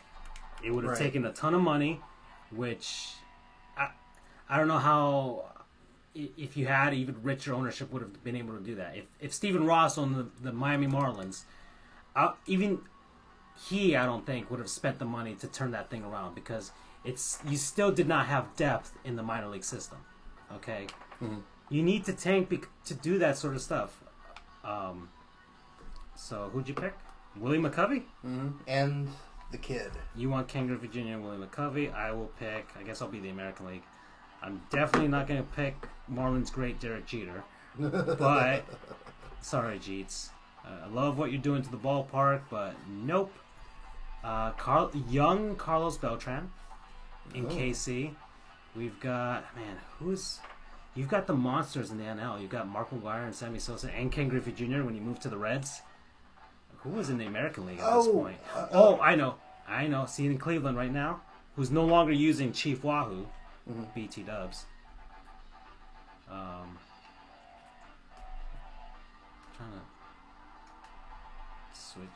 Cleveland, there it is. I actually just realized I should play the AL team, since I'm an AL fan and you're an NL fan. That doesn't matter. Yeah, I'll pick Manny Ramirez. Right. That's one. And this is Jose Canseco on the Devil Rays. That's a beautiful mugshot right there. You see that? Yeah. He was having a bender the night before.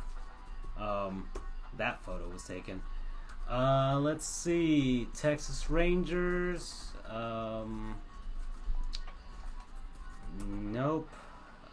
Who is on this squad? Carlos Delgado? Yeah, 44 that season. Not too bad. Actually, you picked one legend. I'll pick another, right? Yeah. Okay, so we will go with... I need a power bat here. We'll go with Reggie Jackson. There we go. All right. Wait, hold on. And Stadium Select. Oh, player 2. Stadium Select. Let's see.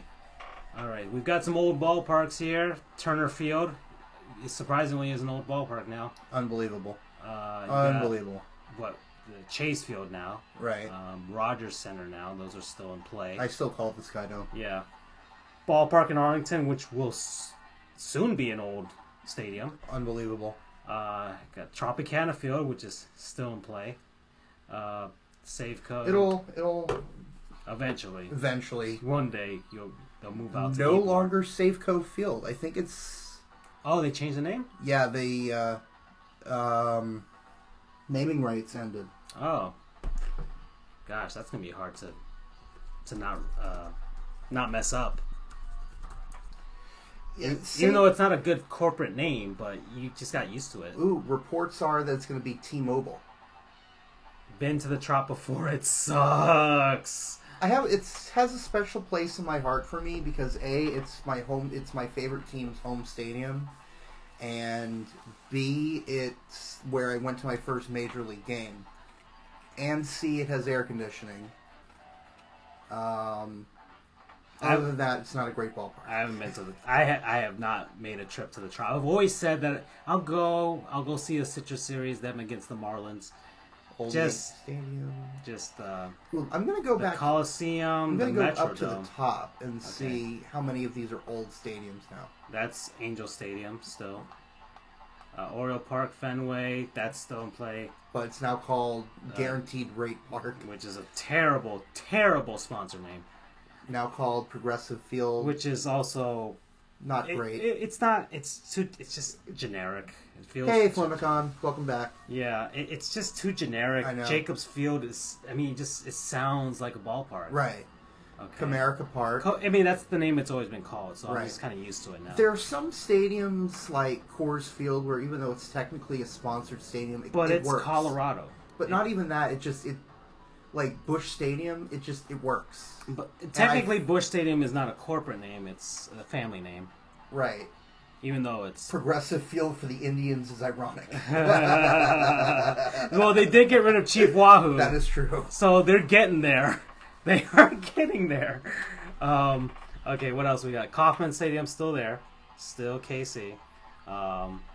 That's gone. The Metrodome is gone. Now Target Field. 2 are gone. That's old Yankee Stadium now. The Oakland Coliseum is still standing. One day will be gone. Imagine going from the Delta Center to the Energy. Utah, the Jazz, to the Vivint. You know what's the worst one in the NBA? Smoothie King. Well, that's a bad one. The Sleep Train Arena, which used to be where the Kings played. Now it's the Golden One Center, which is a corporate name, but it makes sense because it's California. Right. You know? Great American Ballpark is probably the best one in Major League Baseball. That is a corporate sponsor. Pro Player Stadium they're pro players. They play there, even though it's my heart because they won championships under that name. Mm-hmm. Enron. Oh, good old Enron Field. I think we have to play there. Good old Enron. Oh, yes. Let's play at Enron. Okay? Let's bring the SEC into this. The other SEC. I don't know. I feel like... Okay, what else did we have? All 30 teams are in here, right? So. Yeah. Okay. Tropicana, the Turner Field. That's it? That's all of them? Yeah. Well, I feel like Cincinnati's not there? Wrigley Field? Okay. No, Wrigley? it's Synergy. Oh, it's Synergy Field. Ugh. I feel like we should play at an old state or Coors Field. Coors Field. Ooh. Have you ever heard that joke about Rudy and Notre Dame's offense? I have not. Let's hear a Flemicon. It has to be relatively PG so we don't get banned by our non-sponsors. Who probably don't know that. I'm pretty sure Mattel does not know more. I was plugging them. I'm sure they would love it, but at the same time, probably Busch Stadium, Qualcomm. The cornfield in Cooperstown. They both got exposed as frauds by the SEC. Flimicon, you have just made yourself a clip on Twitch. I am definitely going to put that as a clip on Twitch. I think we have to do this one. Oh, that Cooperstown. Let's go for it. All right, ready? Yep, play ball. That's a really good one. That is a very good one. I am feeling jolly as a Roger after that one. All right, man ram up. Did he play for the Rays for like a day, right? I think so. 430 feet into the corn. This is beautiful. I mean, the terrible resolution of that background, but oh, it would be cool if they could recreate this in current graphics. This is a nice. We have to play MLB Slugfest at some point. Yep. That's out. No. Man, that's some really tough corn.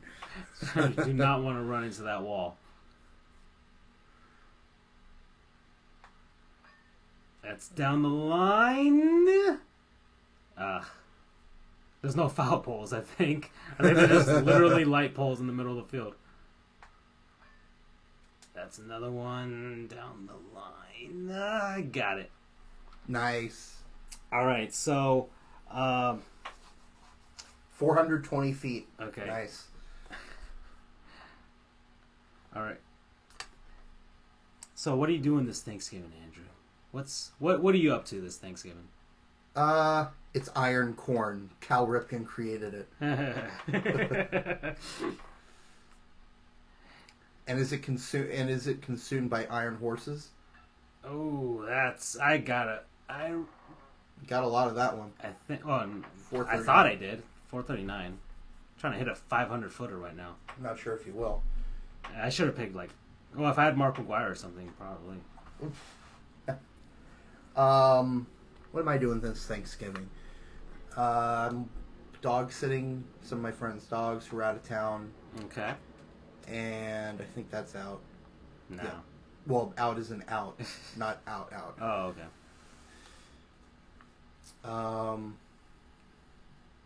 That's about it. We're staying in. We've got, the typical accoutrement. You guys got a turkey and all that stuff? Turkey, stuffing, mashed potatoes, pumpkin pie. Okay.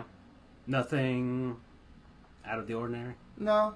Okay. I mean, get to sleep in a little bit, wear my PJs, watch the Thanksgiving Day parade. Definitely looking forward to sleeping in. Watching the dog show. That's aside from the food, that's my favorite part of Thanksgiving. Oh, on Netflix, and this has nothing to do with sports, but you know what? We're playing on this cornfield. It's actually really relaxing. It is. They have that documentary about dogs that's up right now, and apparently people are crying like the first few minutes into it already. Not because of anything horrible, but just, I guess, sentimental feelings about dogs. Dogs are very sentimental. Yeah, I mean, they're wonderful, wonderful creatures. I strongly recommend you get one. It's a non-sponsors. That's another non-sponsor. It's a word from our non-sponsors here. We're dogs. Okay. This sounds like the Boss Baby, where they had Puppy Co versus the. I watched the Boss Baby for some reason, so. Poor soul. Whoa, Reggie! Hey, now is he in an Angels uniform? No, he's in an American League uniform. Oh, okay. That would have been cool if he was in a modern Angels uniform. No, it's an American League one. But yeah, dogs. Dogs are great. I have my first dog for 16 years. Consider him a brother. to me, if he was a human being, he would have been amazing. Getting sentimental about it already. So I've got 2 dogs right now. They live with my parents up back home. Whenever I get to see them, obviously I spend a lot of time with them. I miss them a lot.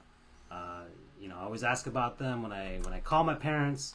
Just hoping one day that my nephew. Well, I mean, he's already getting attached to them too. Mm-hmm. But in the future, he'll get one of his own and kind of feel the same way that we all feel about dogs. You've got a dog right now. I know that. Mm-hmm. I have a dog, and I'm tending for 2 other dogs, which is always interesting, but I love my dog to death. And it's Airbud was a dog. Mm-hmm. Dogs are just awesome. Yeah, dogs are dogs. Shout out to dogs, man. All right. Probably my favorite non-sponsor thus far. My Thanksgiving, we're staying in this time. Last year, we actually went out to a restaurant for Thanksgiving, like a steakhouse, which is nice if you got the dough to do it. Mm-hmm. Surprisingly, not super busy at all.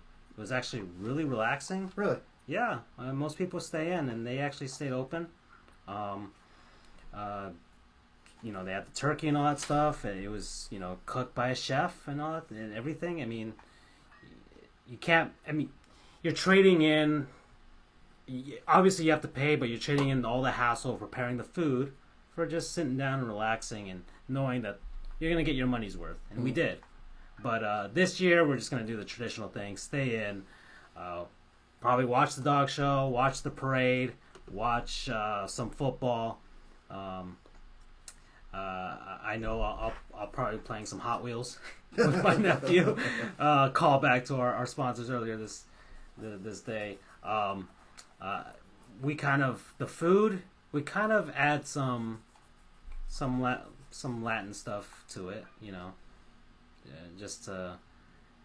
I thought that would have gone through the corn if it was corn. That would have been a home run. And that's it, I'm actually. I forgot the code was still on. Oh, you're up, right? Yep, I chose the late great Willie McCovey as my first hitter. Is he dead? Yeah, he died like 2 or 3 weeks ago. I did not know that. Seriously? I did not know Willie McCovey was dead. Really?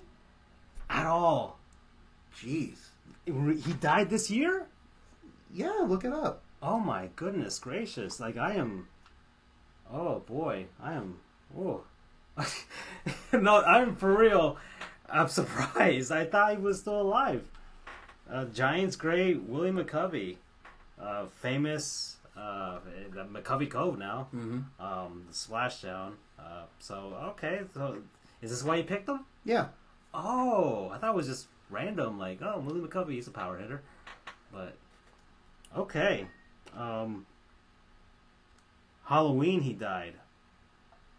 No wonder. Did not know that. Oh, that's kind of morbid. Orange and black Halloween. He was a giant. That's kind of spooky. Yeah. He was 80. Okay. That's true. He was old.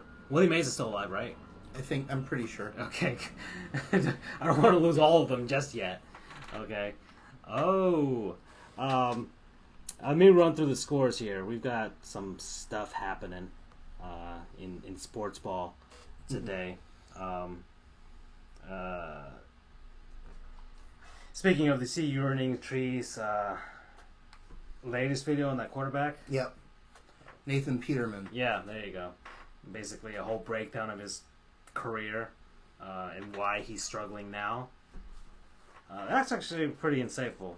Mm-hmm. Obviously, he probably liked him a lot, being a former Pitt Panther. Right. And urinating trees, a Pittsburgh native. He's a Yinzer. As apparently Pittsburgh residents call themselves, which I didn't know. Yeah, and I would never have heard that term if it wasn't for him. The Heat are up 42-39 at the half against Brooklyn. The Magic are down 3 points to the Raptors. That's like out in Orlando. Okay. 6:48 left in the fourth. You guys still have a shot. The Magic could make the playoffs this season finally. Yeah. My cousin actually worked for the Magic. Really? Yeah, he's part of the training staff. I did not know that. Yeah. That's cool. He was actually going to show us, like when I was in Orlando, he was actually going to show us around the training facility at the Amway Center. Mm-hmm. But I think they had something else scheduled that day, so it was busy. Gotcha. He wanted to show us, because the Magic were up in New York facing the Knicks, but Mm-hmm. the Amway Center had some other thing happening. It wasn't a Solar Bears game. I wish it was. Or else I would have gone.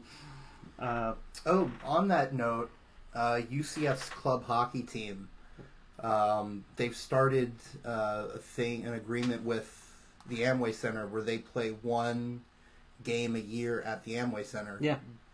Which is really cool. They usually play at the RDV Sportsplex. Which is up about 30 minutes north of campus in a suburb called Maitland. Which... and they share it with the Gators, I think. I think the Gators have to come down and play there, too. I don't know. Because not many rinks up there. I know that, right? I mean, there's the RDV. There's some. But I think the Gators club hockey team has to travel down there just to play. I wouldn't know. I don't follow Gator club hockey. Well, I follow all the, just on a side note, I do follow the club hockey teams in Florida and the entire state. Mm-hmm. There's about, let's see, there's the Gators, there's the Seminoles, they have one, the UCF, the Knights have one. The Canes. The Canes do have one, FAU has one. FGCU. Yeah, Florida Gulf Coast actually has two, but they play in different divisions. Mm-hmm. University of Tampa has one. Yep. USF has one. Unfortunately. Who else? This is a surprising one. I think it was like Eastern Florida State College has one. I didn't know that school even existed. Yeah, they have one. Gosh, who else is in the state? Embry-Riddle has one. Florida Tech, I don't know I think they have one. I don't know if they're playing right now. Mm-hmm. With club hockey, it's very variable with regards to the schedules. Right. And some teams play more games than other teams, just depending on travel, how much money they have, things like that. Because Florida Tech, I at least had one before. Flagler College had one up in St. Augustine. I think UNF had one too up in North Florida at one point. Palm Beach State had one. My alma mater, one of my many alma maters, had one. And I'm not sure of anyone else after that. But there's a nice, decent amount of Floridian hockey players that are in it. So I follow them as support for hockey down here. I always want to show my love for growing the game in Florida. But yeah. So I kind of wish that UCF would become an NCAA team, but that's not likely. I think the furthest, at least the furthest south right now is Arizona State. Is it? Oh yeah, they just became one, right? Yeah, D1 NCAA. Yeah, D1, right? Because I think there's one in Alabama, Huntsville. Right. But I don't think they're D1. If they are, they don't make the Frozen Four. That's for sure. The Frozen Four is the final four for NCAA college hockey. Correct. Highly recommend watching it. That's another non-sponsor. The LA Clippers, 10:25 left in the fourth, 95-90 up against the Wizards out in DC.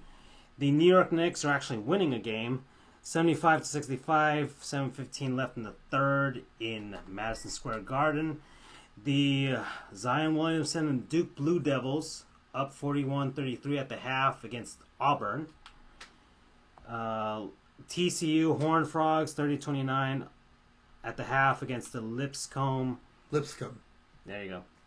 Bisons, Northern Illinois, 14. Wait, they're called the Bisons? Yeah, the Bisons. Mm-hmm. That's incorrect. It should be Bison. I see Bisons plural here on Yahoo. That's weird. Because I think the plural of... I'm waiting for Pac-12 hockey to become a thing, but I might be waiting for a while. I've like all of the big conferences to get hockey teams. Yeah, no, I've always thought about, man, what if Florida State... I mean, I think some of these schools could actually attract recruits. Yeah. Just being in desirable places. You especially in the South. I mean, you could have like Southern Cal. You could actually start it in. You said the Pac-12. You could actually have a team in UCLA, USC. You already got one in Arizona State, a Cal. They, especially how popular the teams are down there in I'm sure California. the University of Washington. So who won this round? Oh, you did. You got 8 with Ken Griffey Jr. So you are facing yourself, I think. Yes. Actually, I think you are. Yeah. So college I'm hockey. letting you do all the grow. talking while I'm doing all the hitting. Yeah. No. I mean, yeah. I'll feed you the stuff. I'll chirp in every now and then. Northern Illinois Huskies. is up 14-13 against Western Michigan. The Broncos. Yeah, man, you are good at this. You are. I'm just gonna say the name, the school, and then you'll. It'd be harder if I said the name of the team, and That's depends. Yeah, it depends on which one. Like Like Horned Frogs.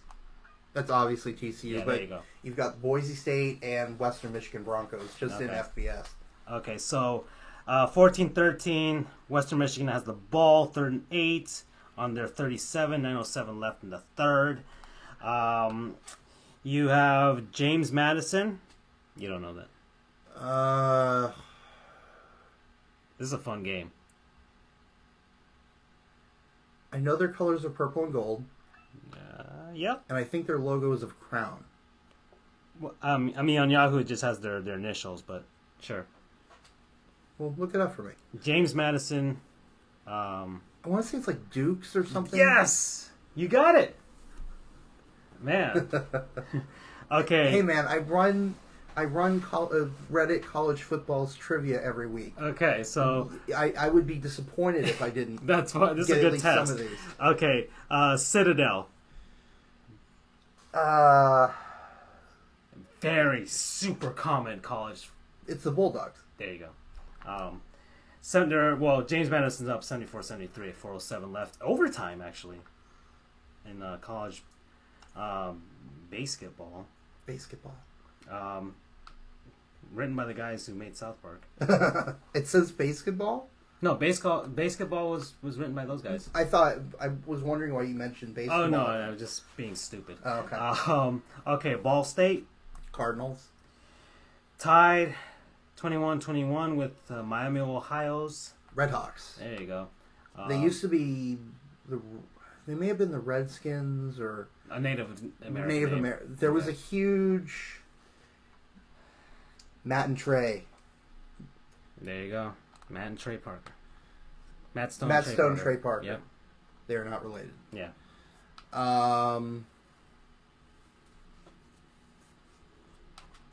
So Miami Redhawks. Right. The controversy of their names. But it's 3rd and 3. Miami has the ball on the 49. I'm actually having fun. Come up with some of those other colleges. Okay, here we go. I mean, college basketball is just full of them. So. Right. Okay, so college basketball again. Holy Cross. I'm going to guess it's something religious, but I don't know. Crusaders. Okay. Yeah. Makes sense. Tied. Going into OT, actually. 56-56 against the Albany. Great Danes. Nice. Dude, you are on fire. Okay. Gosh, I don't even know what those initials stand for. NJIT. New Jersey Institute of Technology. Oh, you're good. What's their name? I can't remember. Okay. It's something like scholarly, if I remember. Okay. Want me to give you a clue? Sure. Former name of the New York Yankees. Americans? No, that was Boston. The The name the Yankees used to use before they became the Yankees. baseball. We're jumping into baseball trivia here, but they've actually worn their throwback uniforms in the past. Highlanders? There you go. Yeah, the Highlanders. New Jersey, New York, Highlanders. Yeah. Okay. They're up 60-52, 128 left. This should become a new segment. It's you try to stump me with colleges. Weird college names. Against the Wagner. If you know this, I don't even know where Wagner is, but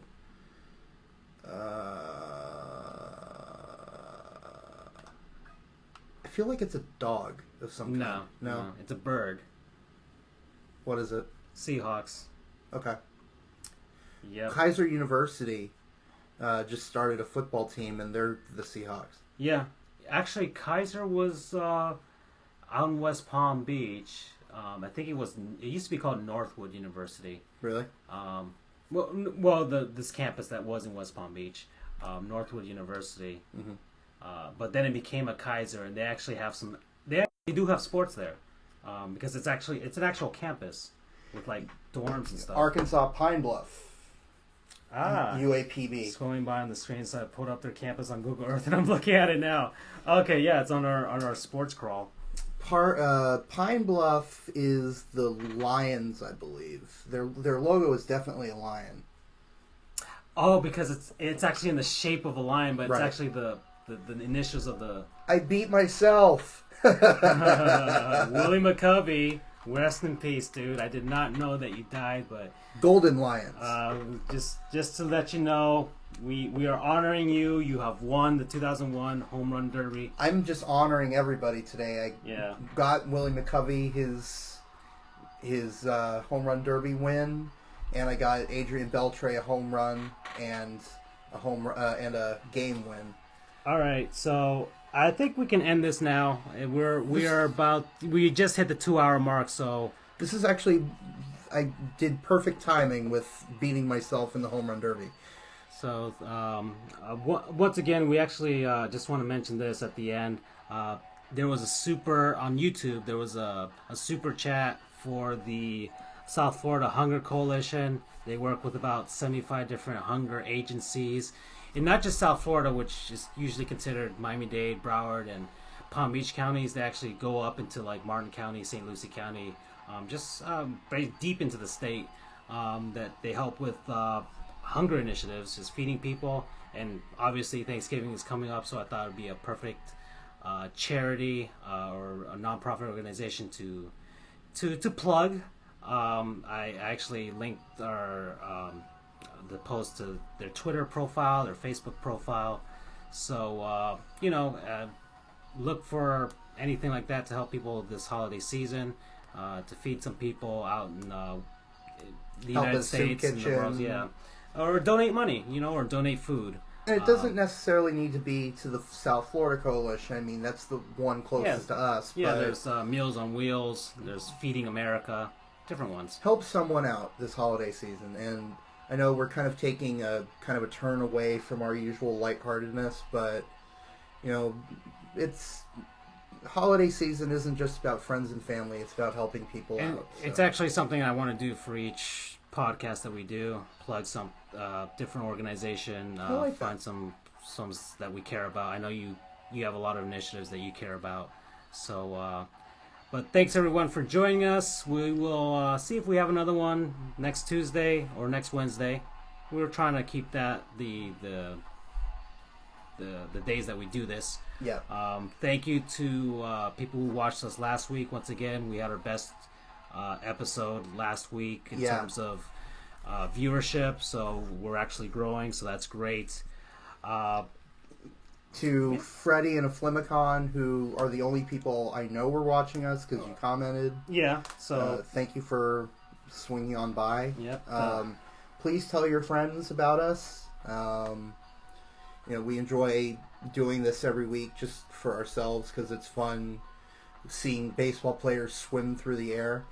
But it's also fun just chatting with everybody out there, kind of learning about iron corn or Aflimicon's amazing joke about Rudy and Notre Dame. oh no, I'm making that a clip on Twitch. Absolutely. That needs to be the first one made. I will be sharing that like a ton. So we enjoy doing this. Spread the word because we want to do this more. And I don't know. I'm kind of muttering here, but I guess I'll let you conclude. All right. So on behalf of Dougie Souls and Charles, I'll just call him Suplex City for now. I'm Francisco. I'm Andrew. And we'll see you guys next time. Sayonara.